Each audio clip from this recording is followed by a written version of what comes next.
بسم الله الرحمن الرحيم الحمد لله رب العالمين والصلاة والسلام على أشرف الأنبياء والمرسلين نبينا وإمامنا محمد وعلى آله وصحبه أجمعين أما بعد.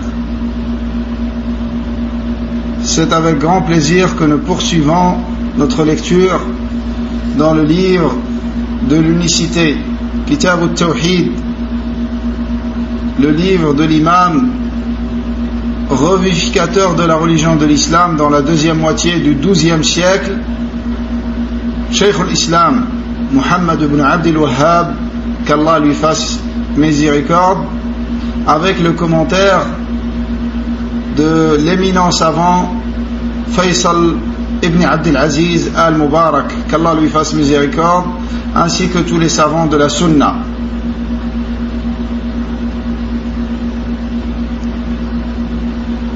Dans cette soirée du lundi 3 Safar de l'année 1439 de l'Hégire, correspondant au 23 octobre 2017, nous allons lire bi'idnillah dans cette soirée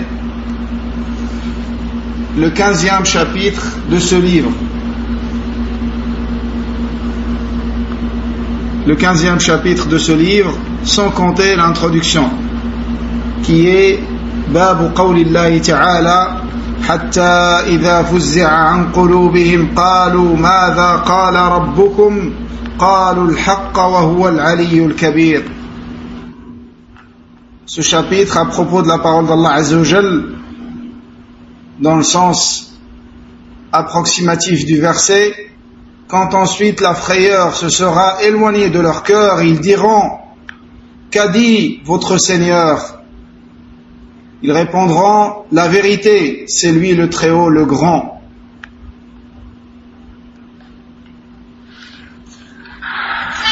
Dans le sens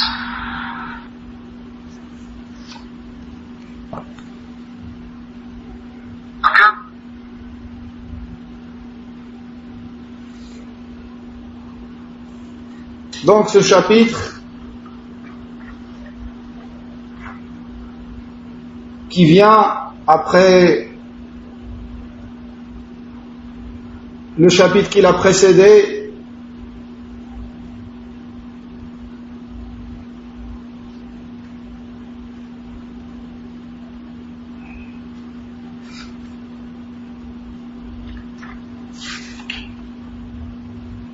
donc je disais, ce chapitre il vient après le chapitre de la parole d'Allah Azza wa Jal: ayushrikuna ma la yakhluqu shay'an wa hum yukhlaqun wa la yastati'una lahum nasra.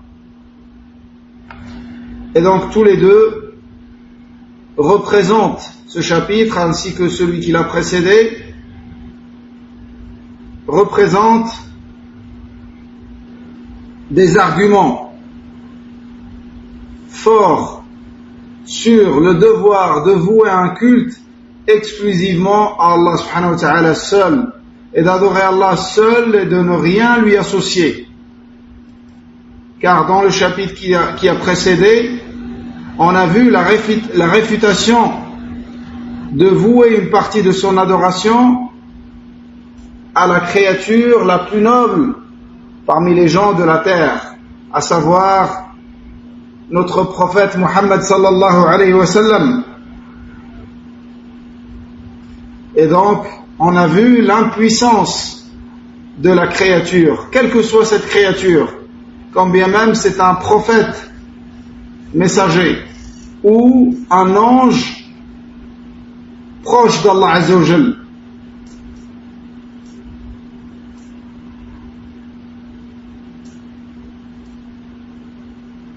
Et dans le chapitre qui a précédé, ça a été l'adoration et le devoir de l'avouer absolument à Allah subhanahu wa ta'ala seul et exclusivement.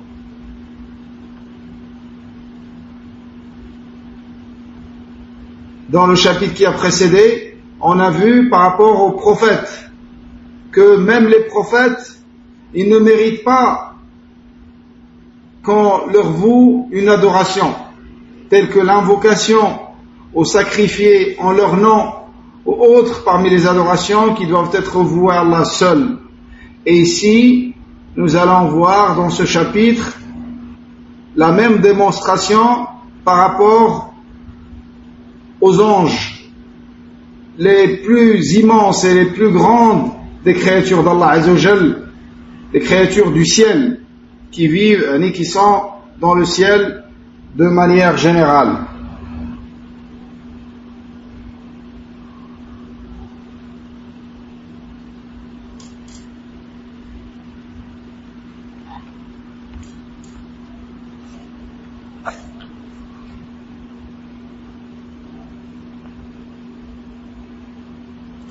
قال الشيخ فيصل رحمه الله تعالى: قوله باب قول الله تعالى: حتى إذا فزع عن قلوبهم قالوا ماذا قال ربكم قالوا الحق وهو العلي الكبير. قوله حتى إذا فزع عن قلوبهم أي كشف الفزع، أي كشف الفزع عنها مما أصابهم عند سماع كلام الله. Donc il dit rahimahullah par rapport à ce verset: quand ensuite la frayeur se sera éloignée de leur cœur, quand ensuite la frayeur se sera éloignée de leur cœur, il dit ça signifie une fois que les anges seront libérés de cette frayeur qui les avait frappés en entendant la parole d'Allah Azzawajal. Rien qu'à entendre la parole d'Allah Azzawajal, ils sont frappés par cette frayeur. قالوا ماذا قال ربكم قالوا الحق أي الملائكة قالوا قال القول الحق. Ils diront, c'est-à-dire les anges qui vont poser cette question, ils diront: qu'a dit votre Seigneur? Ils répondront la vérité, c'est-à-dire ils vont répondre, et nous allons voir c'est qui va répondre. Les anges vont poser cette question et la réponse sera: il a dit la parole de vérité. وهو العلي فله العلو الكامل علو القدر وعلو القهر وعلو الذات. وهو العلي, c'est lui le très haut. Il est décrit subhanahu wa ta'ala, et à lui appartient l'élévation parfaite. L'élévation parfaite qui comporte les trois catégories de l'élévation d'Allah subhanahu wa ta'ala. L'élévation de son statut et de son estime. L'élévation de sa domination et de sa puissance. Et également l'élévation de son essence. Donc Allah Azzawajal est très haut dans ces trois sens. Il est très haut par son essence. Il est établi sur son trône, subhanahu wa ta'ala, et rien n'échappe à sa vigilance. Et il est très haut dans son statut, dans son estime. Et également, il est très haut dans le sens, rien n'échappe à son contrôle, et tout est soumis à sa puissance et sa domination, subhanahu wa ta'ala.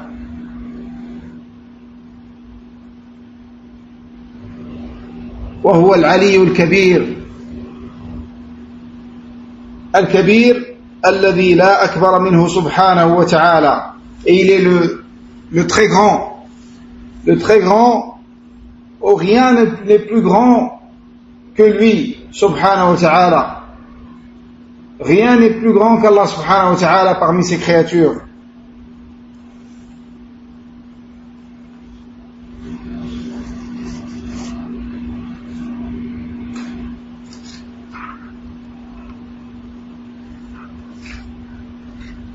قال الله تعالى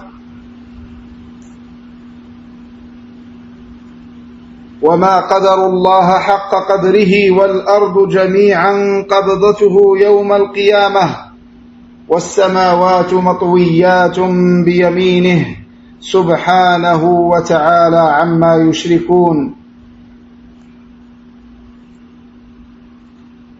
Dans le sens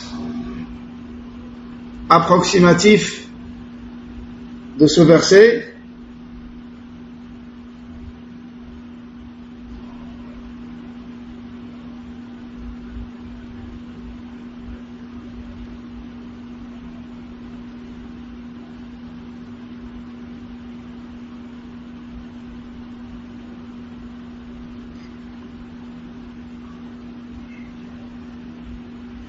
et ils n'apprécient pas Allah comme ils le méritent quand ils disent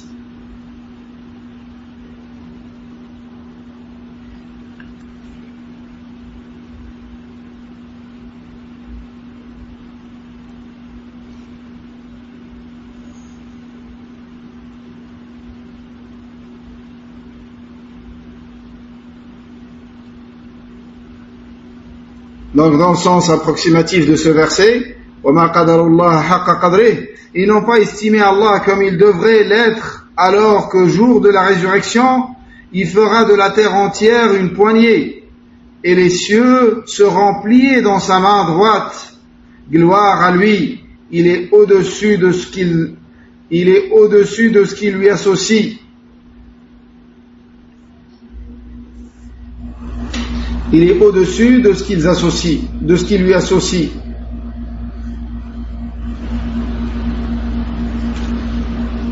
وقال الله تعالى الرحمن على العرش استوى له ما في السماوات وما في الأرض وما بينهما وما تحت الثرى.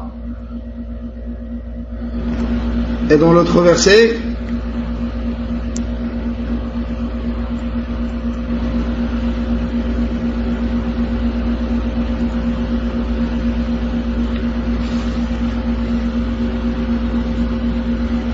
le tout miséricordieux s'est établi, istawa, s'est établi sur le trône.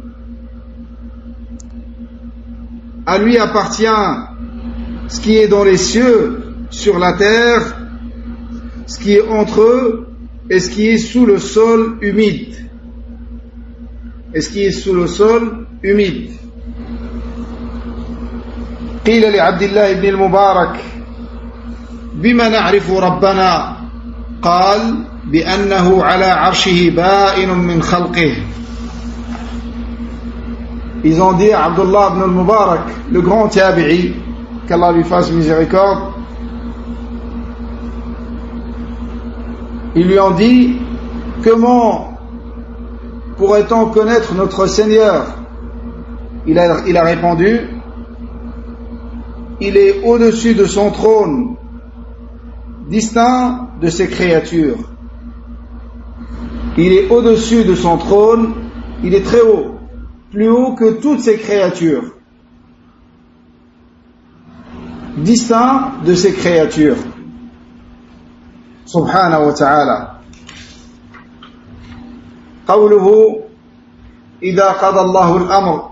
Ensuite, il a commencé l'explication, Cheikh Faisal rahimahullah, de ce hadith immense qui a été cité dans ce chapitre, rapporté dans l'authentique, c'est-à-dire dans l'authentique de Bukhari, de l'imam al-Bukhari, selon Abu Huraira radiyallahu anhu, النبي صلى الله عليه وسلم a dit,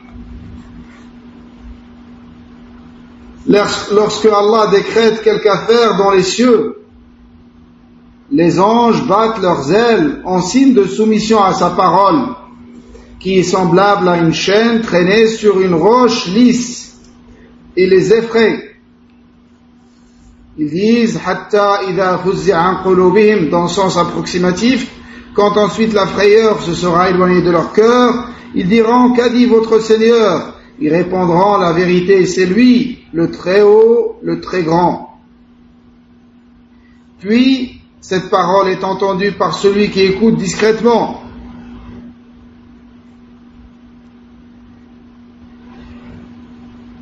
Ceux qui écoutent discrètement se tiennent les uns sur les autres, c'est-à-dire shayatin.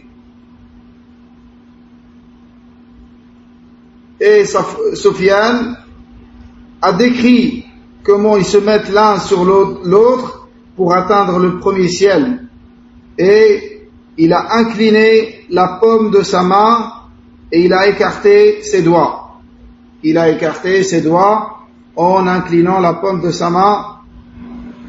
Et ensuite, et celui qui a entendu la parole la jette à celui qui est en dessous de lui, et ainsi de suite jusqu'à ce qu'elle atteigne la langue du sorcier ou du devin.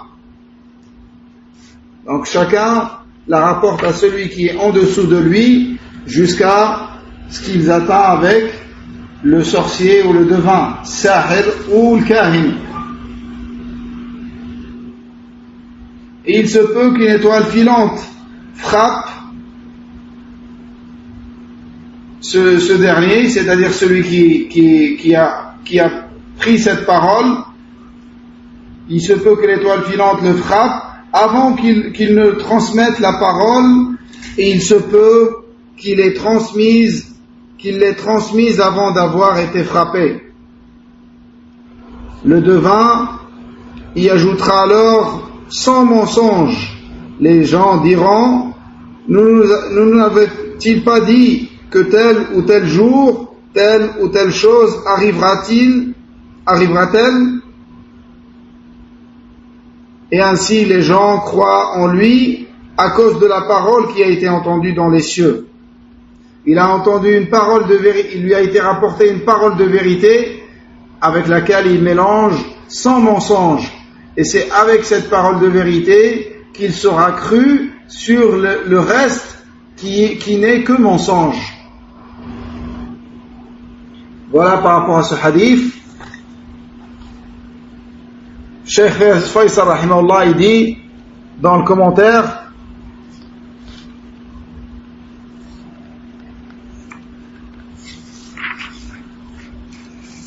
إذا قضى الله الأمر في السماء ضربت الملائكة بأجنحتها خضعانا لقوله. Ça se lit خضعانا comme ça peut se lire خضعانا لقوله.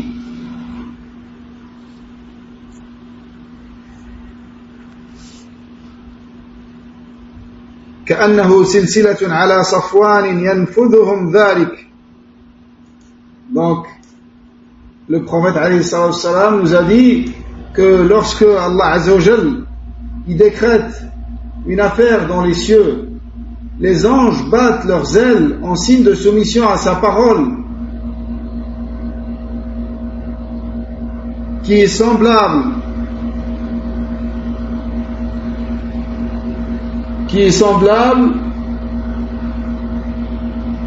à une chaîne traînée sur une roche lisse.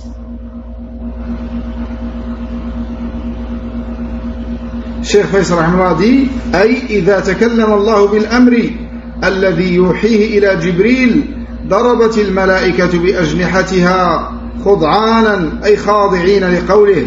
Il dit que quand Allah Azza wa Jal parle avec une parole qu'il révèle à Jibril alayhi salam, les anges battent de leurs ailes par signe de soumission à sa parole subhanahu wa ta'ala, pour faisant preuve de soumission à la parole du Tout-Puissant subhanahu wa ta'ala. كأنه سلسلة على صفوان كأن الصوت المسموع سلسلة على صفوان وهو الحجر الأسود. Donc ce son qui est entendu, il est semblable à une chaîne. Ce son qui est entendu est semblable à une chaîne traînée sur une roche lisse. ينفذهم ذلك أي يمضي فيهم حتى يفزعوا فلا يزالون كذلك حتى يأتيهم جبريل فيسألونه فيقول جبريل قال الحق وهو العلي الكبير فيقولون كلهم مثل ما قال جبريل. Ensuite dans le hadith, et ça les effraie. Ça les effraie, il a dit Cheikh Faisal rahimahullah, c'est-à-dire que la frayeur les touche et les frappe, et ils ne cessent d'être dans cette situation, dans cet état, jusqu'à Jibril alayhi salam vienne, il lui pose la question. Ils disent à Jibril alayhi salam, qu'a-t-il dit notre Seigneur? Jibril alayhi salam leur répond, il leur dit, il a dit la vérité, et c'est lui le très haut, le très grand. Et ensuite ils disent tous, comme il a dit Jibril alayhi salam, il répète la même parole, قال الحق وهو العلي الكبير فيسمعها مسترق السمع. Cette parole est entendue ensuite par celui qui écoute discrètement, c'est-à-dire Shaitan.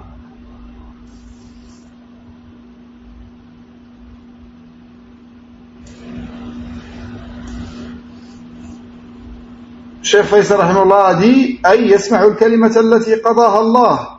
Qu'est-ce qu'il entend? En réalité, il entend la parole qui a été décrétée par Allah Azza wa Jal. Et dans le cantique de Bukhari, selon Aisha radiyallahu anha, Inna al-malaikata tanzilu fil anan, wa huwa as-sahab, fatadhkuru al-amr qudiya fi as-sama', fatadhkuru al-amra qudiya fi as-sama', fatastariqu ash-shayatin as-sam' fatouhihi ila al-kuhan. Dans le cantique de Bukhari, selon notre mère Aisha radiyallahu anha,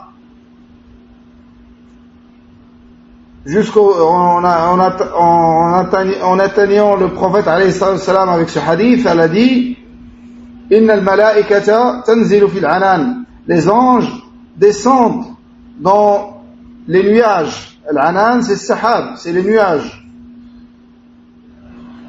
Et ils abordent l'affaire qui a été décrétée par Allah Azza wa Jal dans le ciel. Et les shayatines l'entendent. Et ils rapportent ça à leurs devins et à leurs sorciers, avec lesquels ils collaborent.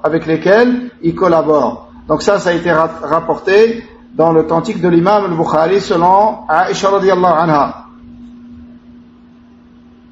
Donc en réalité, jusqu'à quand ils arrivent, les shayatines? Ils arrivent jusqu'au nuage. Yani là où les anges abordent cette affaire qui a été décrétée par Allah Azza wa Jal. قوله ومسترق السمع هكذا بعضه فوق بعض وصفه سفيان أي ابن عيينة بكفه. Et ceux qui écoutent discrètement et qui volent et qui écoutent discrètement, qui prennent ces paroles-là, comment ils se mettent l'un sur l'autre, Sufyan ibn Uyayna, rahimahullah, il les a décrits, comme on a vu. Il a incliné sa main, il a incliné la paume de sa main et il a écarté ses doigts.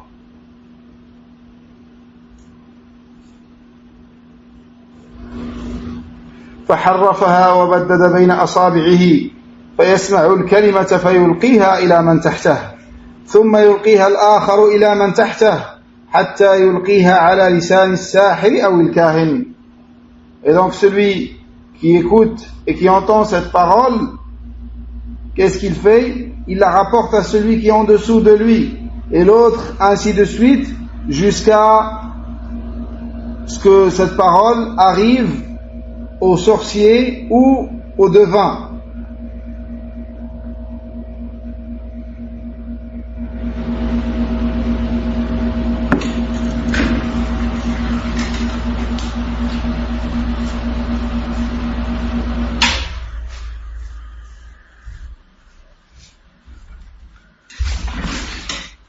Donc chacun rapporte cette parole à celui qui est en dessous de lui, jusqu'à ce que le dernier la transmette à ce sorcier ou ce devin avec lequel il collabore, ces shayatin.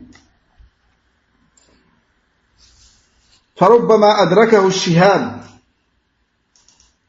Il se peut qu'il soit touché par une étoile filante.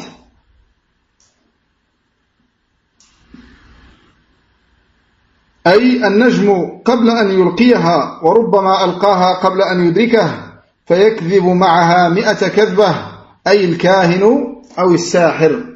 Et il se peut que ce shaitan soit frappé par une étoile filante qui le tue avant de pouvoir communiquer cette parole qui a été volée du ciel à ce devin ou à ce sorcier. Il se peut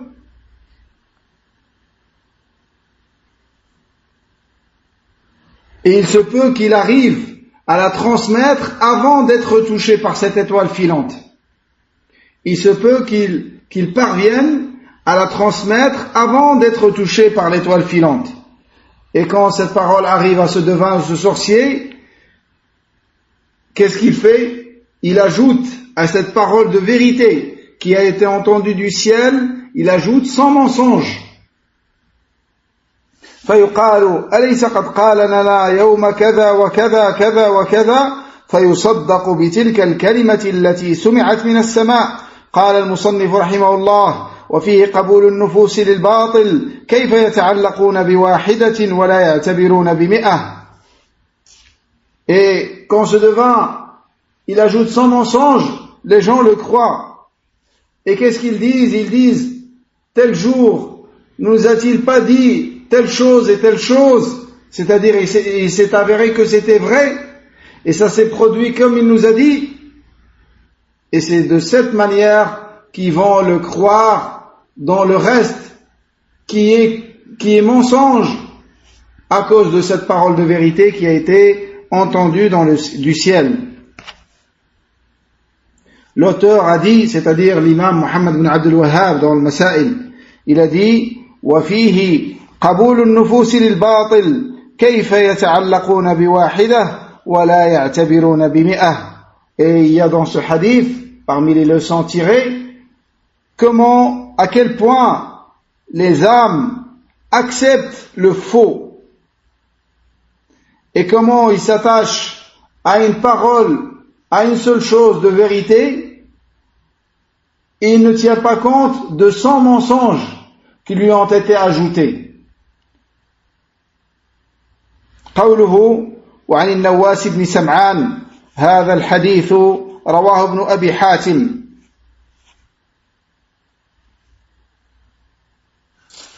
Donc ensuite il a rapporté l'autre dalil qui a été cité par l'imam Muhammad ibn Abdul Wahhab,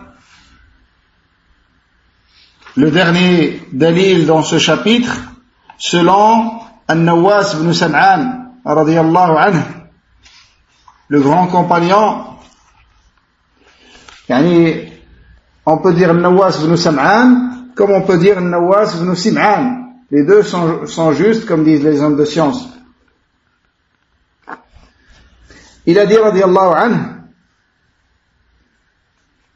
lorsque Allah subhanahu wa ta'ala veut révéler un ordre, il énonce la révélation si bien que les cieux en tremblent, où il a dit s'ébranle fortement par crainte d'Allah subhanahu wa ta'ala.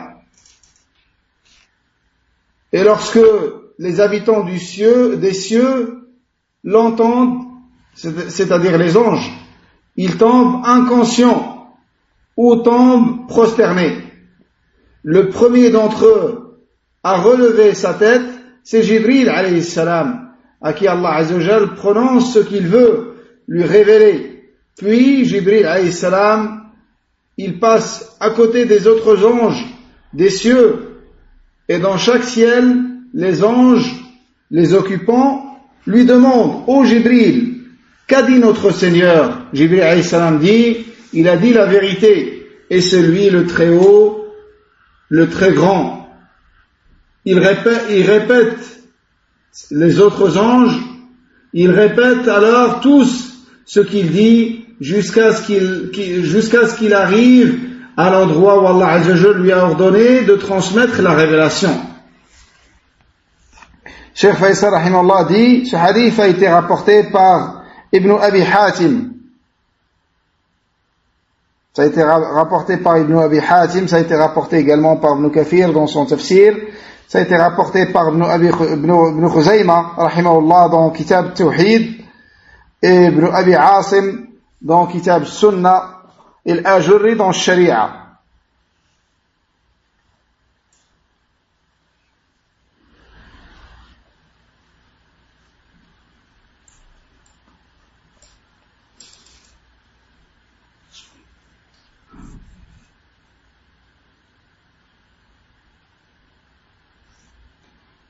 Il a dit dans le hadith, إذا أراد الله أن يوحي بالأمر تكلم بالوحي أخذت السماوات منه رجفة أي ارتجفت السماوات. Quand Allah subhanahu wa ta'ala il veut révéler un ordre, quand Allah il veut révéler un ordre, qu'est-ce qui arrive aux cieux? Il a dit rahimahullah, les cieux sont touchés, s'ébranlent fortement ou tremblent fortement. Khawfan min Allah azza wa jal. Et pourquoi ils sont touchés par ça? Par crainte d'Allah subhanahu wa ta'ala. Par crainte d'Allah subhanahu wa ta'ala. فإذا سمع ذلك أهل السماوات صعقوا أو خروا لله سجدا فيكون أول من يرفع رأسه جبريل فيكلمه الله من وحيه بما أراد ثم يمر جبريل على الملائكة. الحديث. Donc, hadith, nous l'avons vu. Dans son sens, quand Allah Azza wa Jalla parle avec la parole qu'il veut,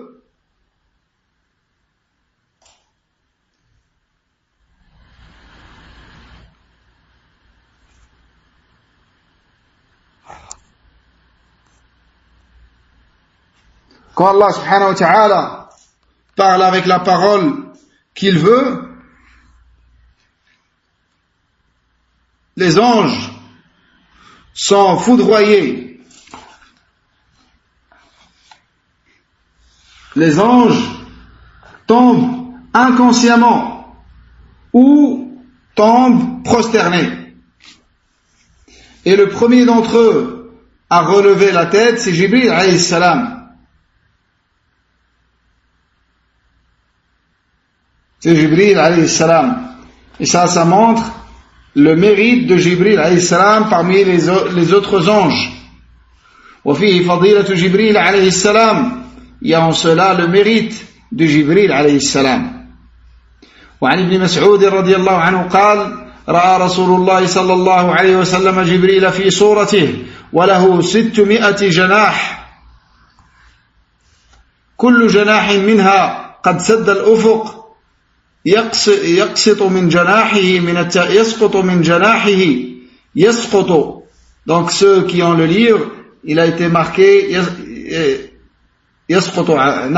نعم c'est juste يسقط من جناحه من التهاويل والضر والياقوت ما الله به عليم. رواه الإمام أحمد. Donc selon Ibn Mas'ud radiyallahu anhu, il a rapporté que le prophète, le messager alayhi salatu wassalam, a vu Jibril alayhi salam tel que Allah subhanahu wa ta'ala l'a créé. Et il a vu qu'il avait 600 ailes. Il avait 600 ailes. Dans chaque aile, avec chaque aile, il ferme l'horizon. Et tombe de ses ailes, et de ses ailes tombent des rubis, des perles colorées. Est-ce que Allah Azza wa Jal sait mieux? Ce hadith a été rapporté par l'imam Ahmad et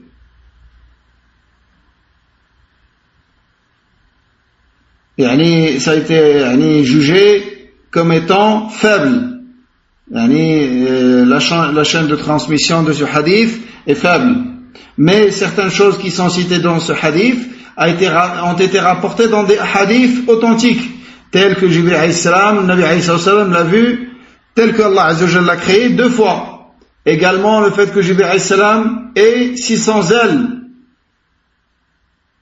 Et avec 2 ailes, il ferme l'horizon. Alayhi salam. Tout ça démontre que Jibril alayhi salam est un ange